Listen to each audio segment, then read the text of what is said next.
This is going to be a long one, so I need you to just stick with me. Grab a drink, get comfortable, because we have a lot to unpack. I used to be married. To the outside world, it looked like I had checked every single box on the list of the American dream. I had been with my partner for about 10 years. We had the small family, the house in the suburbs, the dogs running in the yard. If you looked at our Christmas cards or our social media, you would have seen a perfect life. But you know what they say about social media. It's a highlight reel. Behind closed doors, inside the quiet moments of my own head, I was tired. I was drained. And I was deeply, profoundly unhappy. It didn't start that way. No one gets married planning to be miserable. At one point, I loved my husband deeply. I really loved him. And it wasn't hard to love him back then. He was funny, the kind of funny that could make you laugh until your stomach hurt. He was smart, incredibly sharp. To the rest of the world, he was a catch. He was a patient man, very family-oriented. You should have seen him with kids. He was great with them, always the silly uncle, always the life of the party. We used to have that spark. I loved our dates. I loved the little outings, just the three of us. Game days were an event in our house, full of noise and excitement. He had this romantic streak in the beginning. He would bring me flowers at the most random times, just because. We were that couple who color-coordinated our outfits for events. We looked like a unit. We looked like a team. But looking back, I realized there was a disconnect between who he was to the world and who he was to me. He was selfless and helpful when it came to strangers, friends, or extended family. If someone needed a hand, he was there. But when it came to me, he was never a gentleman. It was like he used up all his kindness on the audience, and I got whatever scraps were left over. He was sweet when he wanted to be, sure, but the math didn't add up. For every one good thing he did, there were 2 bad things that came with it, and over a decade, that debt piles up. The parts of him that I loved were amazing, but the parts I didn't like, they were horrible. And eventually, the horrible parts became unbearable. I constantly felt unseen, unloved, unappreciated. I felt like an appliance in my own home, functional, necessary, but not cherished. Let's talk about money, because that's where a lot of the resentment started to fester. My husband provided, yes, but only where he saw fit. He was a stingy man. Up until the very day I left him, I was paying half the bills. Arguably, I was paying even more than half. And this wasn't because we earned the same. He made drastically more money than I did. But I was the one stretching every dollar, putting my family first, while I was often left behind. I made sacrifices, real sacrifices. There were times I put my career decisions on hold or gave up opportunities altogether just so he could get further ahead with his financial goals. I worked 40 hours every week, just like him. But when the workday ended, his day was done. Mine was just entering its second phase. I took care of his son, which meant driving to practices, attending games, managing schedules. I made sure the family was fed. I took care of the dogs. I maintained the house. I had little to no time for myself. I was running on empty, constantly. And what did I get in return for keeping our world spinning? I got nights where he would come home late, 5 or 6 nights a week. I got flat out ignored. If I tried to give instructions, if we had a disagreement, or if I just wanted to talk, I was met with silence. If I asked for help, I either wouldn't receive it, or I'd get it after a long delay, done with the absolute least amount of effort possible. I would wake up some mornings and he would just be gone. No notice. No, hey, I'm heading out. Just an empty side of the bed. Sure, I usually knew he was at one of 2 places, but that's not the point. The point is the lack of consideration. The point is that I didn't matter enough to be informed. It got worse. The disrespect started leaking out in public. He would undermine me in front of his son. He would disrespect me in front of other people. And during moments of anger, behind closed doors, he would make inappropriate comments about my weight. He knew exactly where to hit to make it hurt. Trying to have a conversation with him was impossible without it ending in a loud, screaming argument. Towards the end, I was crying constantly. I went from crying maybe once every other week to 3 or 4 times a week. I was living in a state of chronic heartbreak. Our sex life? Non-existent. It had never been great, to be honest. It was always short, always about him. I was often left unsatisfied and, worse, made to feel like it was my fault, like I wasn't doing enough in the bedroom. When I couldn't get pregnant after years of trying, he treated me insensitively. He made inappropriate comments about my fertility, kicking me when I was already down. I changed. I became mean. I was always irritable, always angry. I found myself wanting more and more space from him. Where I once complained that he was never home, I started to look forward to the nights he was gone. I started to have dreams, literal dreams, about having my own apartment. Just a quiet space where I didn't have to feel this way. I could go on for hours about the marriage, but ultimately, that's just the prologue. I needed to give you that background so you understand my state of mind. I was vulnerable, I was lonely, and I was done. During the 10 years I was with my ex, I never had eyes for another man. Not romantically, not lustfully. Sure, I could appreciate that a man was attractive, but my brain just isn't wired to see anything more than looks when I'm in love. I don't see potential in other men when I'm committed. So when I found myself wanting attention from another man, that was the moment I realized something in me had finally broken. Something in me had given up. There was a man at work. Let's just call him him. I had noticed him before, of course. He had worked there for quite some time. But I had never paid attention to him. Not really. Until one night. He showed up at a gathering that one of our mutual friends was throwing. At that time, I didn't even know his name. I just recognized his face from the office. He made his way to the part of the house where the men were hanging out, and I stayed in the kitchen with the women. We didn't speak. I don't think we even made eye contact. But I'd be lying if I told you I wasn't intrigued. There was just something. A presence. Time passed. COVID happened. The world shut down, and work changed. Because of the limited entry points to our building, I started seeing him more often. And I noticed something. He started to linger. He had learned my name. He would walk past my desk more often than he ever had before. Sometimes he would stop for light conversation. I was careful. I tried to always keep it polite, keep it brief. I had this rule: always bring up my husband. It was my shield. I made sure to do it with all men I talked to, so there was never any confusion about my intentions. He always smiled. He was very charming, but I just assumed he was a flirt. I saw him interact with other women, and he seemed to have that same charm with everyone. I told myself it meant nothing. But then, the shift happened.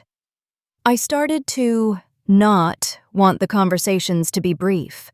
I started to look forward to the times I knew he would walk by.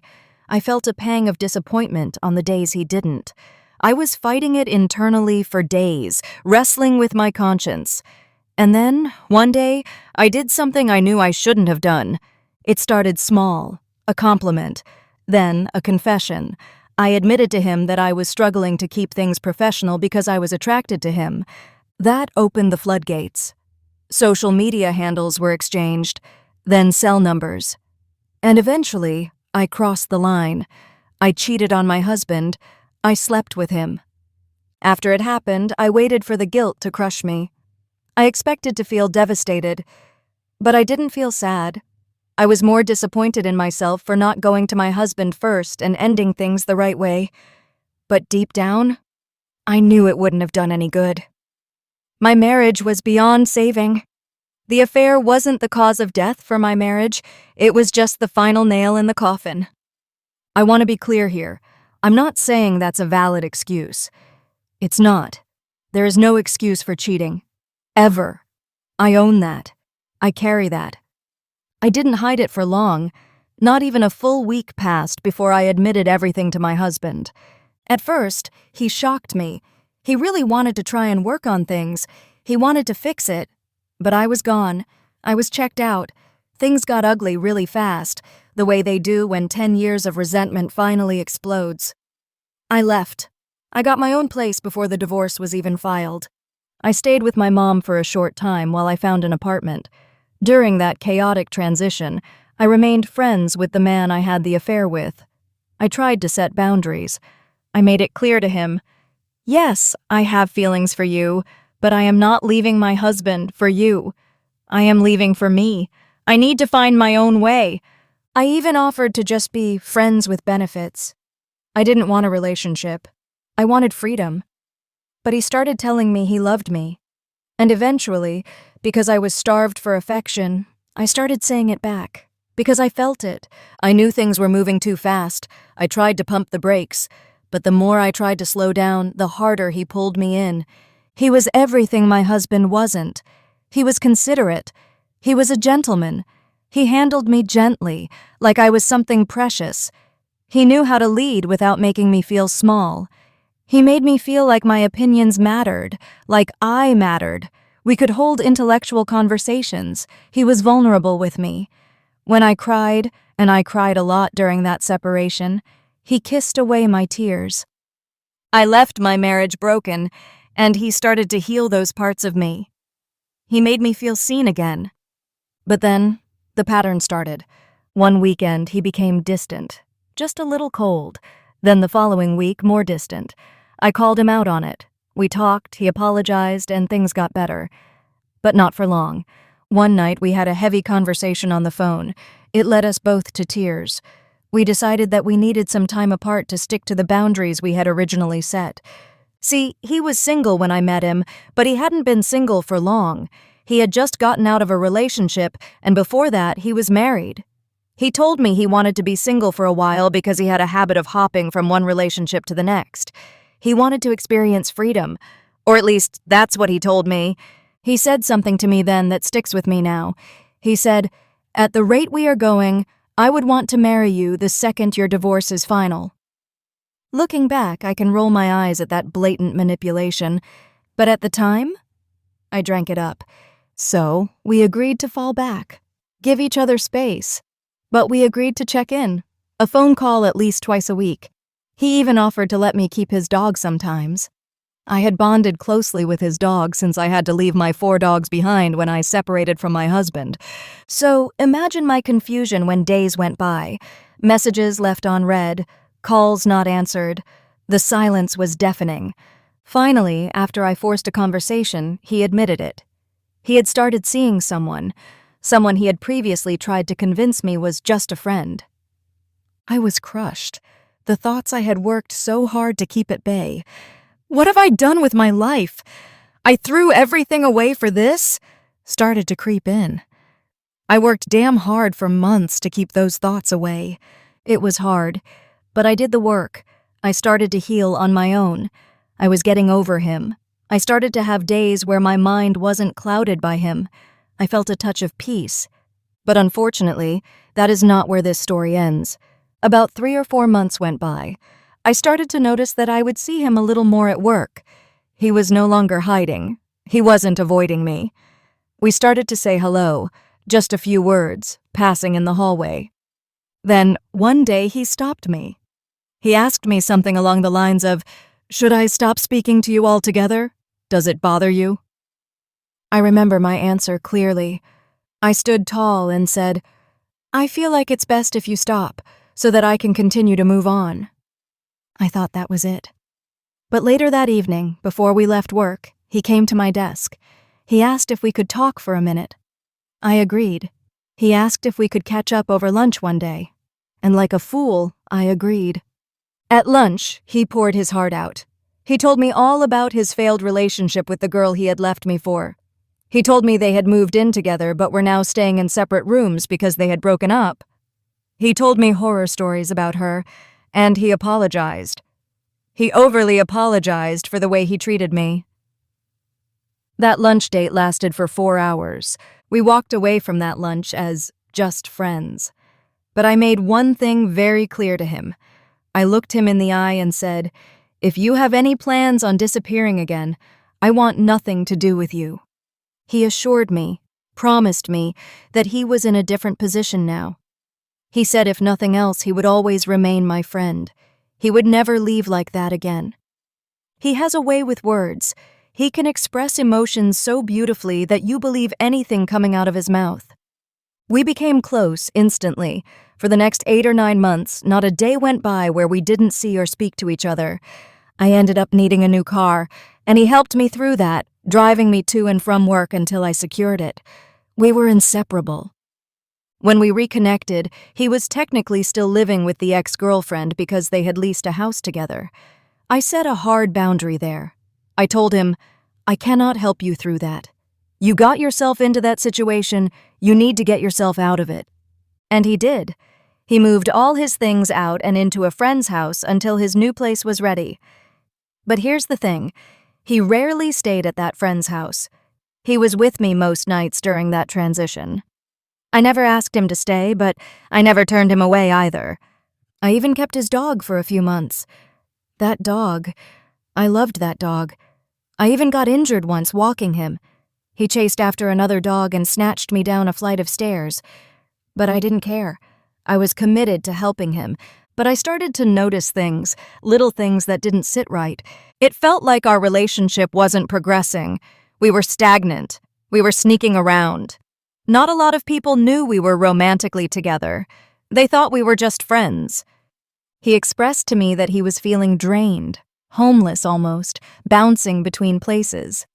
I told him, pick a place. Spend every evening at your friend's house so we don't move too fast. He agreed, and then he did the exact opposite. He stayed at my place every single night until his house was ready. I feel like he tested my boundaries, saw they were weak, and walked right through them. And I played right into it. Then came the lies. He needed a ride to the airport. Him and one of his daughters were flying home to visit family. I had met the daughter before, just as a friend. I offered to drive them.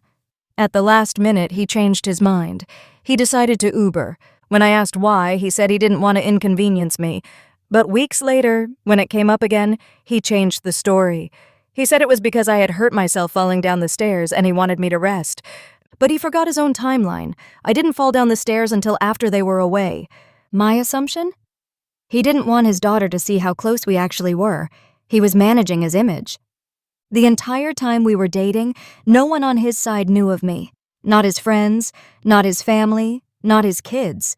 When we went on dates, or when he came over, he was a ghost to them.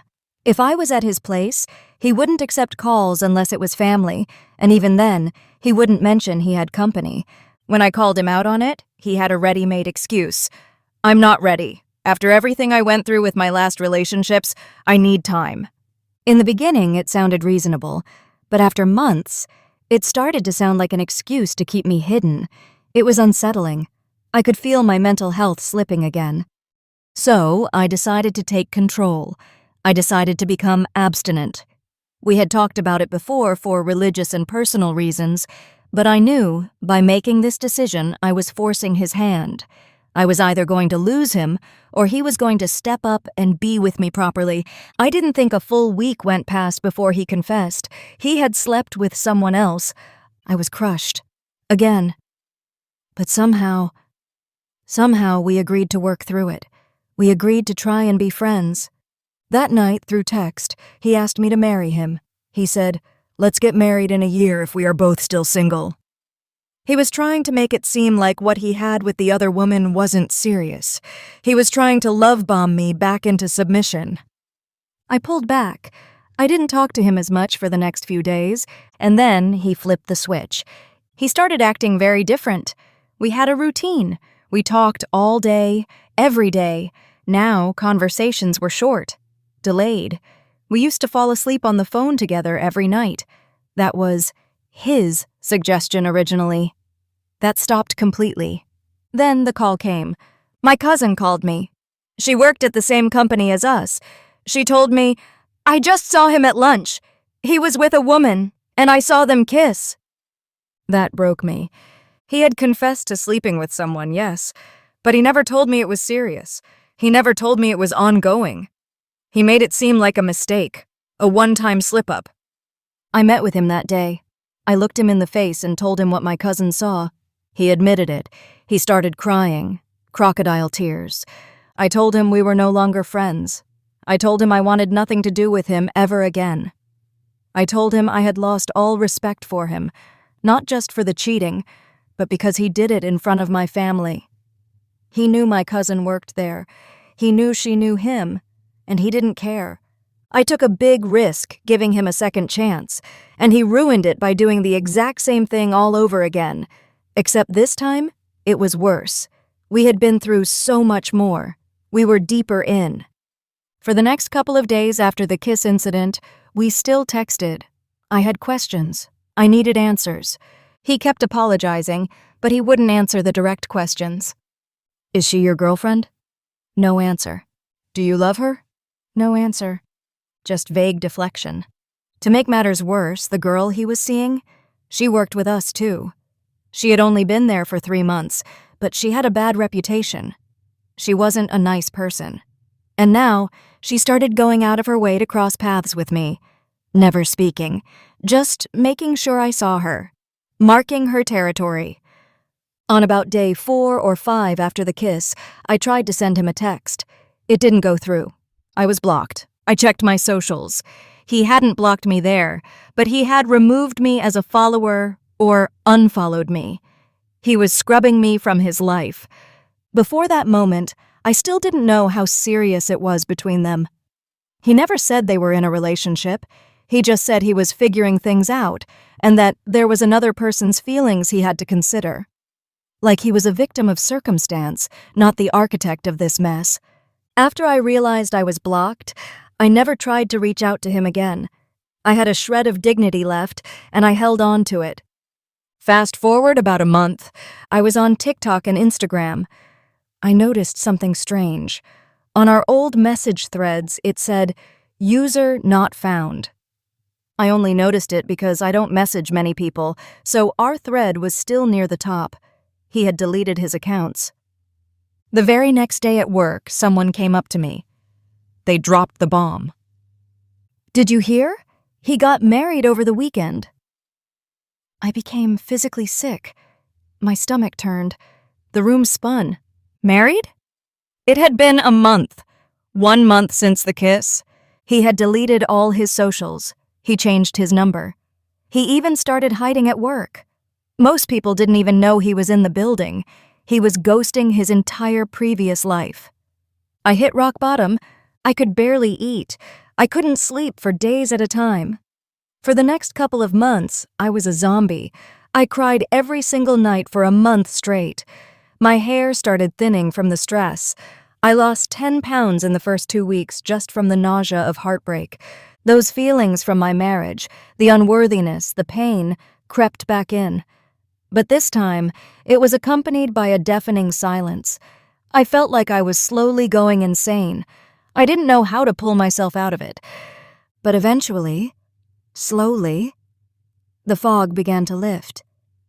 I started to see that with time, I was healing. I made changes. I started going to therapy. I forced myself to go for daily walks just to feel the sun on my face. I started to journal. I prayed more. I talked to God. I went back to the gym, consistently this time. I lost an additional 12 pounds, but this time it was the healthy way. It's been about 7 months now, and I can honestly say I am in a way better place now than I was then. And as for him, his daughter ended up leaving him and moving back to her home state. Both he and his new wife ended up losing their jobs. So, going to work is a lot easier now. I haven't seen either of them since. Through all of this, I learned a lot.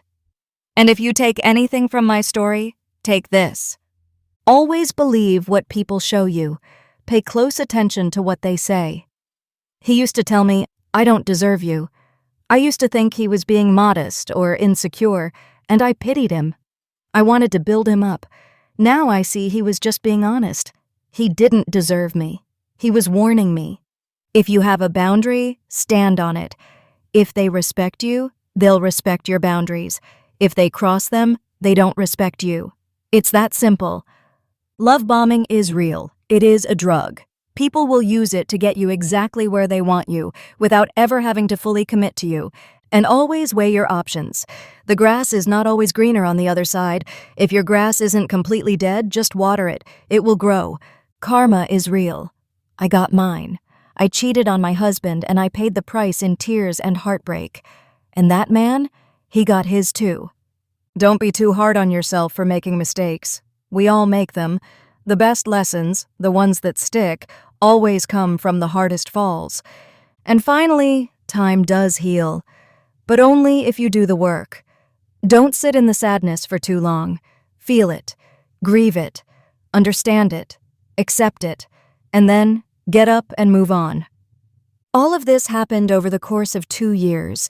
It was a rocky road getting here, but I have to say that I am truly happy. I am experiencing peace like I never have before.